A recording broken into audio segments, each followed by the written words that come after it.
क्या कारण है कि अभी तक आप अपने न्यूमरोलॉजी करियर को सफल नहीं बना पाए? बर्थ चार्ट का एनालिसिस करते समय किन किन विशेष बातों का विशेष ध्यान रखा जाता है? जब आप किसी की नेम स्पेलिंग में बदलाव करते हैं तो जनरली किस तरह की गलतियां होती है और उन गलतियों को सुधारा कैसे जाता है? प्रेडिक्शन करते समय किन बातों पर ध्यान देना बेहद जरूरी होता है और जब आप प्रेडिक्शन करते हैं ना तो उसका क्रम क्या होना चाहिए? अगर आप एक न्यूमरोलॉजिस्ट से एक सक्सेसफुल न्यूमरोलॉजिस्ट की जर्नी को तय करना चाहते हैं ना तो जुड़िए मेरे साथ। मैं Vishwas Vaishnav, numerologist, vastu expert and true life coach. हजारों लाइव सेमिनार लेने के बाद और हजारों लाखों लोगों को प्रशिक्षित करने के बाद लेकर आया हूं एक न्यूमरोलॉजी प्रोफेशनल वर्कशॉप 5 से 7 अप्रैल इंदौर मध्य प्रदेश में। क्या सोच रहे हैं? अभी रजिस्टर कीजिए।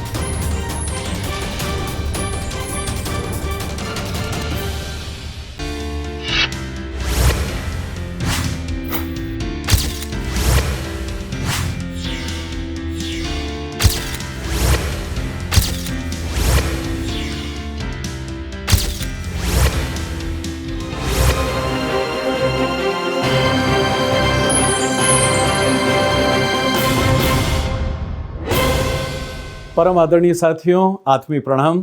एक बार फिर आपके बीच हाजिर हूं और इस बार मैं बात कर रहा हूं कि आपकी आदतें आपके ग्रहों को कैसे प्रभावित करती है, या अगर ग्रह आपके साथ में है तो उनकी वजह से कौन सी आदतें आपके इसमें डेवलप हो जाती है। देखिए, इंसान है, जीवन है, तो आदतें तो होगी।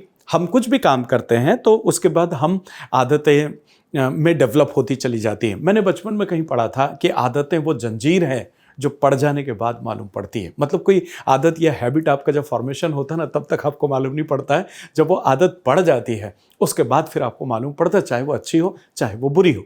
अब नेचुरली बुरी आदतें बड़ी आसानी से हमारे अंदर आ जाती है और उन आदतों की वजह से हमारे ग्रह प्रभावित होते हैं। आप इसको ऐसा समझ सकते हैं कि न्यूमरो चार्ट की अगर मैं बात करूं तो आपके ग्रह कितने भी अच्छे बैठे हों, अगर आपकी आदतें खराब हैं तो उनका ऋणात्मक प्रभाव आपके ऊपर आएगा। कुंडली तो इतना धन उगल रही है कि आपको लगता है कि मेरा जीवन बहुत अच्छा होना चाहिए, लेकिन आपकी आदतों की वजह से वो अपना प्रभाव आप तक नहीं पहुंचा पाते हैं। या हम यूं कह सकते हैं कि जो ग्रह बैठे हुए उसके आधार पर आपकी वो आदतें डेवलप हो जाती है। सावधान रहने की आवश्यकता है, सचेत रहने की आवश्यकता है। कहां और कैसे मैं बता रहा हूं आपसे। Vishwas Vaishnav, numerologist, vastu expert and true life coach आपसे मुखातिब हूं आदत और ग्रह के साथ में।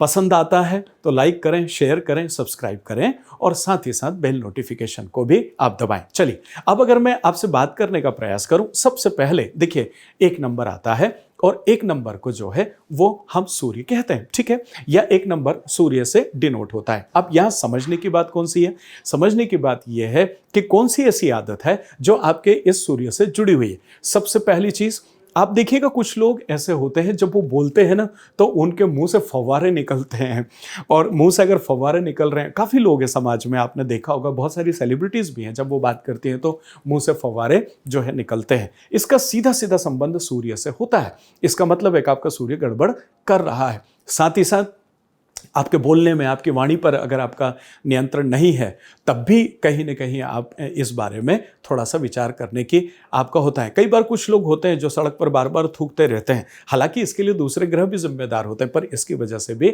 आपके सूर्य में जो है वो परेशानी आती है। तो थोड़ा सा जरा समझने का प्रयास करें, क्योंकि इससे आपका नेम, आपकी संपन्नता, दरिद्रता, आंखों की प्रॉब्लम, ये सब चीज़ें आना शुरू हो जाती हैं। तो थोड़ा सा ध्यान दीजिए। चलिए, बात करते हैं नंबर 2 की। नंबर 2 जो है वो चंद्रमा है।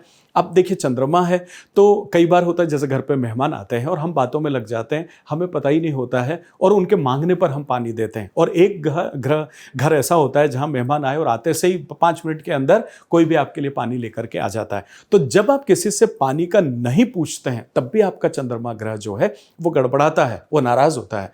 और साथ ही साथ अगर आपको पानी कहीं भी पीना होता है तो पानी पी करके आप आधा गिलास छोड़ देते हैं या पानी वेस्ट करने की आपकी आदत है, तब भी आपका चंद्रमा, ये आदत आपकी सीधी सीधी उससे जुड़ी हुई है। देखिए, इसमें पानी की आपको जरूरत, भले आप 2 गिलास पी लोगे लेकिन आखिरी में छोड़ोगे जरूर, जिनको वेस्ट करने की आदत हो, ये आदत फॉर्मेशन हो। कुछ लोग क्या करते हैं, गिलास से ऐसे करके पूरा आखिरी बूंद तक पानी पी जाते हैं। हमने समाज में ऐसे लोगों को भी देखा, और कुछ ऐसे लोग हैं जिनका छोड़ना तय, छोड़ेंगे, ये उनकी आदत है, और एक ये बुरी आदत में गिनती होती है। इस वजह से होता क्या है आप किसी भी अनजान व्यक्ति पर या किसी पर भी विश्वास करने लग जाते हैं, ये एक तो इम्पैक्ट आ जाता है। दूसरा, आपकी मन की स्थिति बहुत ज़्यादा डामाडोल होने लगती है, क्योंकि इसकी वजह से आप चंद्रमा को खराब कर लेते हैं। चलिए बात करते हैं नंबर 3 की। नंबर 3 जो है ये देवगुरु बृहस्पति है, और देवगुरु बृहस्पति है मतलब इसे ईश्वर का अतिरिक्त आशीर्वाद माना जाता है। जब ईश्वर का आशीर्वाद होता है, जब ईश्वर की कृपा होती है, तब देवगुरु बृहस्पति आपके साथ जुड़ते हैं। तो देवगुरु बृहस्पति के साथ क्या है, नॉनवेज का प्रयोग अगर आप जरूरत से ज़्यादा कर रहे हैं, ये आपकी आदत में आ गया। देखा है ना, काफ़ी सेलिब्रिटीज़ होते हैं जिनका सुबह से शाम दोनों टाइम खाने में उनको वो चाहिए, या एटलीस्ट रोज एक समय नॉनवेज खाना है। तो जब आप इस तरीके की चीज़ें करते हैं तो कहीं ना कहीं आप देवगुरु बृहस्पति को नाराज करते हैं, या इस आदत का उनसे डायरेक्ट कनेक्शन होता है। साथ ही साथ पूजा पाठ में आपका मन न लगना, मतलब ईश्वर भक्ति, नास्तिकता पैदा हो जाना, तो ये एक बुरी आदत है और ये देवगुरु बृहस्पति को कहीं ना कहीं नाराज करती है। तो आप थोड़ा सा ध्यान दें, नॉनवेज खाना, शराब पीना, और साथ ही साथ में ईश्वर भक्ति या इन सब चीज़ों में आपका मन नहीं लगना, ये आदतें हैं जो आपके देवगुरु बृहस्पति को परेशान करती है। तो थोड़ा सा इस आदत पर भी आज से आप ध्यान देने की कोशिश करिए। बात करते हैं 4 नंबर की। देखिए 4 नंबर जो है वो राहु का है, और आपने जितने भी मेरे पुराने वीडियो देखेंगे उसमें अगर राहु से आपका मुलाकात हुई हो तो राहु ऊपर का हिस्सा है जहां सिर्फ सोच सोच और सोच के अलावा कुछ नहीं होता है। देखिए इनके साथ में नंबर 1 इनडिसिप्लिन होता है। कभी भी किसी को उठा के कुछ भी बोल देना, ये भी इनकी आदत होती है। लाइन तोड़ना इनकी आदत है, लाल बत्ती पर क्रॉस कर जाना, ये एक इनकी बुरी आदत होती है। दूसरी बात, किसी भी चीज़ के ऊपर का हिस्सा, जैसे कुछ चीज़ किसी बॉटल में से निकाली, बरनी में से निकाली तो निकाल लेंगे, लेकिन उसका ढक्कन कभी भी नहीं लगाते हैं। देखिए कुछ लोग होते हैं जो बाकायदा लगाएं, कुछ ऐसे होंगे कि या तो ढक्कन रख दिया, या फिर एक आटा घुमा दिया, या फिर ढक्कन रखा और दिया ऊपर से खींच के, पर वो कभी भी प्रॉपर तरीके से उस ढक्कन को नहीं लगाते हैं। तो इस तरीके से, या घर को अंदर से साफ कर ले लेकिन बाहर की साफ सफाई नहीं है, ये सब राहु की बैड हैबिट्स होती हैं जिससे ये 4 नंबर से आप कनेक्ट होते हैं। तो थोड़ा सा इन आदतों पर आपको ध्यान रखना चाहिए। चलिए बात करते हैं 5 नंबर की। 5 नंबर जो है वो हम सब जानते हैं बुध का है, बुद्धि का नंबर है। देखिए अगर आप बार बार झूठ बोल रहे हो, या बात बात पे झूठ बोल रहे हो, या जहां जरूरत नहीं है वहां भी आप झूठ बोल रहे हो, तो फिर आपका बुध जो है वो कहीं ना कहीं गड़बड़ है, आपका रिलेशन उससे गड़बड़ाता है। हालांकि झूठ बोलने का कुछ रोल देवगुरु बृहस्पति का भी होता है, लेकिन देवगुरु बृहस्पति झूठ वहीं पर बुलवाते हैं या बोलते हैं जहां पर किसी का अहित हो रहा हो, या किसी अच्छे कॉज के लिए झूठ बोलना। तो ये एक आध बार होगा, इत्तेफाक से होगा, लेकिन हर बार नहीं हो सकता है।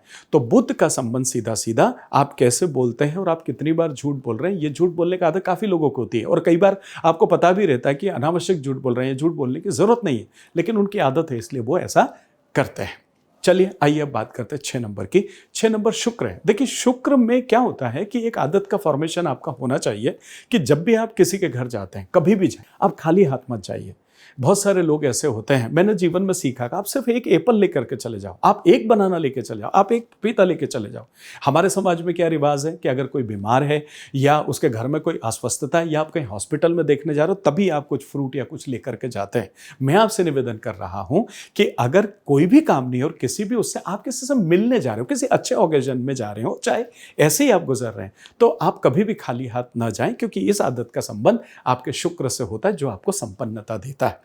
तो इस चीज को थोड़ा सा आपको समझने की आवश्यकता है। आइए बात करते हैं अब नंबर 7 की। देखिए नंबर 7 जो है वो केतु है, और केतु जो है ये थोड़ा सा आध्यात्मिकता से जुड़ा हुआ है, क्योंकि राहु तो दौड़ करके और सूर्य चंद्र के पीछे भागे थे, लेकिन केतु जो है वो देवताओं के पास ही रह गए थे, तो देवत्व का गुण इनके अंदर जो है वो आता है। लेकिन आदत की अगर मैं बात करता हूं तो पैरों के नाखून साफ न रखना, नाखूनों को मेंटेन नहीं करना, ये एक ऐसी बुरी आदत है जो 7 नंबर को पूरी तरीके से प्रभावित करती है। या फिर जो है जैसा है हाँ ठीक है, जो है जैसा है हाँ ठीक है, इस तरह की भी जो आदत होती है वो भी जो है आपके केतु को प्रभावित करती है। तो इसका संबंध सीधे सीधे आपके केतु से होता है। थोड़ा सा ध्यान दीजिए तो आप थोड़ा सा कंफर्टेबल हो पाएंगे।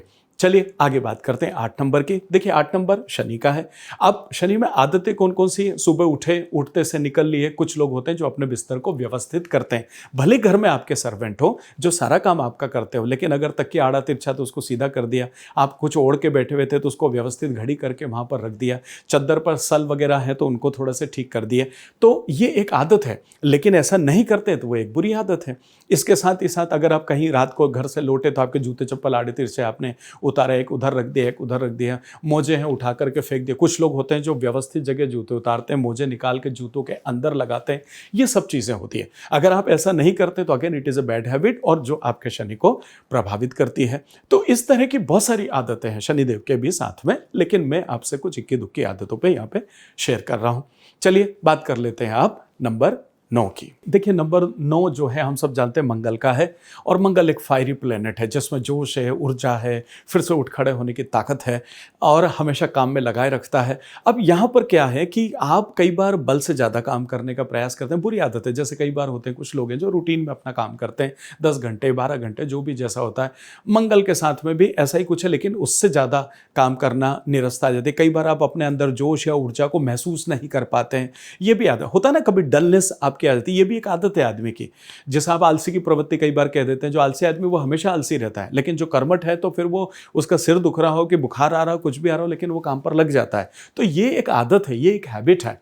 तो आलसी भी उसी में से एक ऐसी आदत है कि काम को लेकर के और आदमी उसको टालमटोल करता रहता है, लेकिन काम को नहीं करता और हमेशा लेजी फील करता है। तो फिर कहीं ना कहीं 9 नंबर जो है वो आपको परेशान करता है। तो इस तरीके से आप इन सब चीज़ों को कोऑर्डिनेट करें। आदतें तो बहुत सारी हैं, लेकिन समय प्रतिबद्धता है, इसलिए सभी ग्रहों के साथ नहीं तो 10-10, 15-15 आदतें हैं जो इनके साथ एसोसिएट की जा सकती या होती है। लेकिन आप इन मुख्य चीज़ों को ध्यान में रख करके और अपने जीवन में इन बुरी आदतों को अच्छी आदतों में तब्दील करके और अपने ग्रहों को, प्लेनेट को प्लीज कर सकते हैं। Thank you very much. इसी तरह प्यार मोहब्बत देते रहें। अगर आप न्यूमरोलॉजी या वास्तु में कोई वर्कशॉप अटेंड करना चाहते हैं, सीखना चाहते हैं और अपने जीवन को एक नया प्रोफेशन देना चाहते हैं तो मुझे आवाज़ दें। अगर आप किसी भी तरह का कोई प्रोडक्शन चाहते हैं तो हम न्यूमरोलॉजी, वास्तु, एस्ट्रोलॉजी इन सब के कॉम्बिनेशन से आपके जीवन को नेविगेट करने का प्रयास करते हैं। अपॉइंटमेंट लीजिए, मुझे याद कीजिए और अपने जीवन को आनंदित बनाइए। मिलता हूँ बहुत जल्दी एक और खूबसूरत वीडियो के साथ।